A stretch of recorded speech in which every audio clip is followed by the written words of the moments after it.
Today, I want to start a new series, and if you're new here, I want to welcome you here. If you haven't subscribed and you like to talk about mom content and recipes, a mom life, family life, that's what we'll be talking about in this channel. So go ahead and click that subscribe. But let's begin today's video. I'm beginning a new series where I want to actually take time and share with you some of the things I do to manage my money wisely. I'm a single mom of 7. If you didn't know, I'm a single mom of 7. From teenagers from 18 to 6.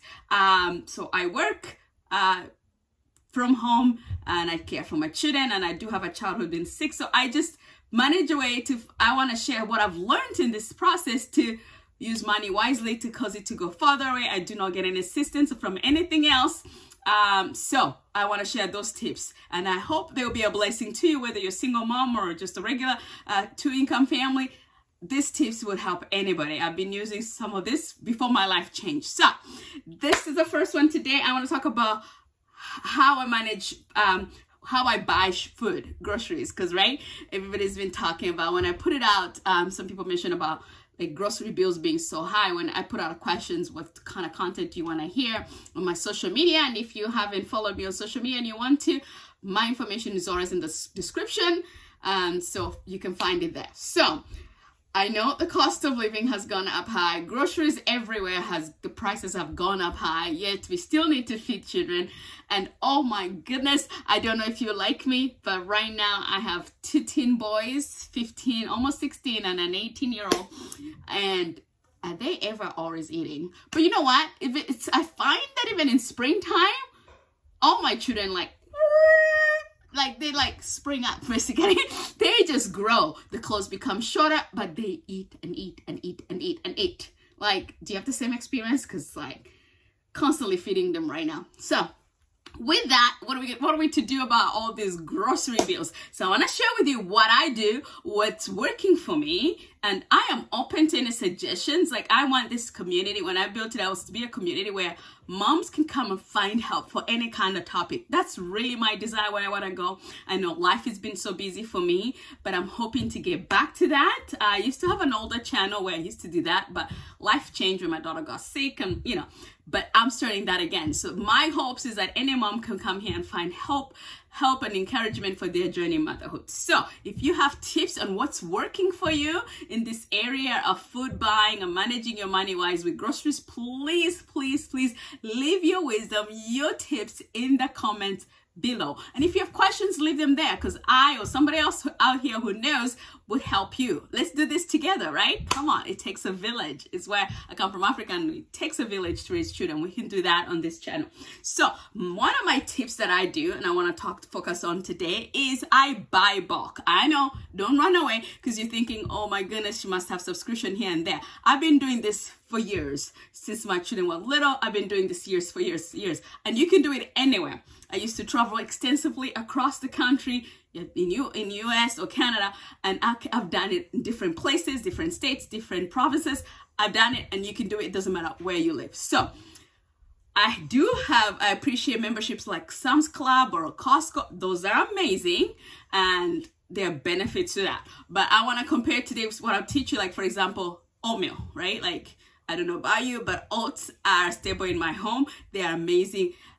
Good fiber, healthy carb, has good fiber, good nourishment, and very cost effective. Overall, a good thing to have in our home. So we eat a lot of oats, whether it's oatmeal for breakfast, whether it's granola, which my children love. I make homemade granola. If you need a recipe, check in my videos, my shorts. I should have a recipe there. Baked oatmeal, like, we do a lot of oats. I even make my pancakes with oats because it's a slow burning carb that does not spike my blood sugar. So needless to say, oatmeal are a staple in my home. So I could go to Costco or Sam's Club and they have this box of like 10-pound box of oatmeal, and it's like I think $10. It used to be under $10, it's higher now, so I'm assuming $10 to $15, okay? And it's just 10 pounds. Okay, I could do that, and that is definitely where I started from, because it's cheaper than buying little by little. Awesome. But what I've opted out to do now, I'll show you what I do. I buy now a 50-pound bag.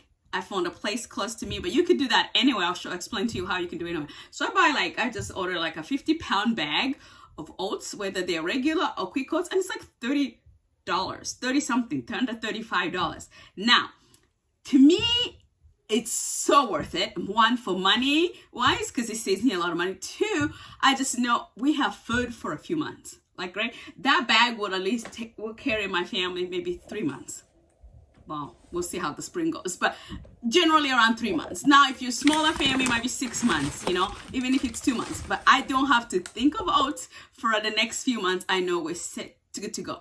But the price, if I compare it, so much cheaper. So it's gonna save me time going back and forth to the store. It's gonna save me time.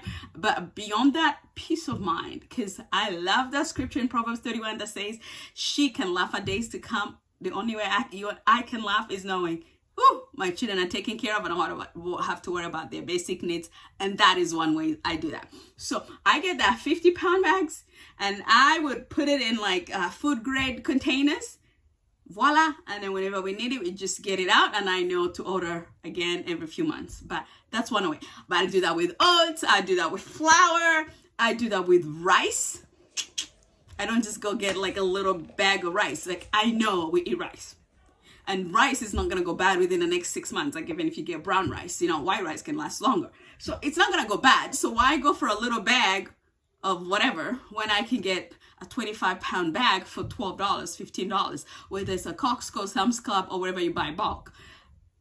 That's it. So I just simply buy bulk on the staples that I know we use all the time, and that saves me money. I do the same for beans and for lentils, things that I know that we're gonna use, but also that I think that if some emergency came up and maybe I didn't have money for extra stuff, but I knew it could be sustained basic needs. That's what I go for first, and make sure I have that in my storehouse. And honestly, I could put down $100 and I could be able to have a basic staples bulk bought, and we're good to go for a few months. Isn't that amazing? For $100, what can you get for $100 nowadays? I go to even Aldi's, which is one of my cost-effective place to buy, and $100 nowadays no longer. Used to fill my cart, but now it's like a few items you're like, what in the world just happened here? So that's one of my tips. So if you're asking me, but Nadia, I don't have a bulk place to go buy it. Honestly, when I began, I lived in Vancouver, British Columbia, and it's one of the most expensive places to live. If you live there, let me know. And so I would go to places like you know, whatever grocery stores they have, Save On Foods, or whatever grocery stores they have, Safeway. And I would go, most of them before COVID, they used to have a bulk section where you can scoop, right? And so if they did that, and they probably still do, I would just go there and I would ask for a manager in that department or bulk area. Any groceries, you could do it anywhere. Probably Whole Foods, you could do all that. So, and I would ask for a manager there, and I'll say, listen, I don't want to buy per pound or per kilo, which is what they did in Canada. I just want to buy the actual bag the way you get it. And sometimes they didn't know what to do, but I insisted. And once I insisted, the manager would say, oh, okay, you just wanted the whole bag how it comes. And so I would say yes. So I'll put in an order, and they will order the bag. So they made some money a little bit for me for just buying the bag and transferring it. But it ended up being cheaper. It cost me like half the price per pound than me scooping it out. And it cost them money. They still made some money, but they didn't have to store it up. And so that's how I would order. So listen, just go have those conversations with them. Most of them are happy to just put in your bulk orders, and I come and pick it up. And it was so much money saving tip. But beyond that, the peace of mind, goodness gracious, to me, that is priceless. So that's my tip for today. If you enjoyed it, I want to hear more. Give this video a like, comment, and share with friends, and subscribe if you haven't. So the next few weeks, I want to do longer videos once a week, sharing about tips on money management and what's working for me. So if you're interested, give it a like and let me know what you think. Okay, until next time, bye-bye. Have a good week.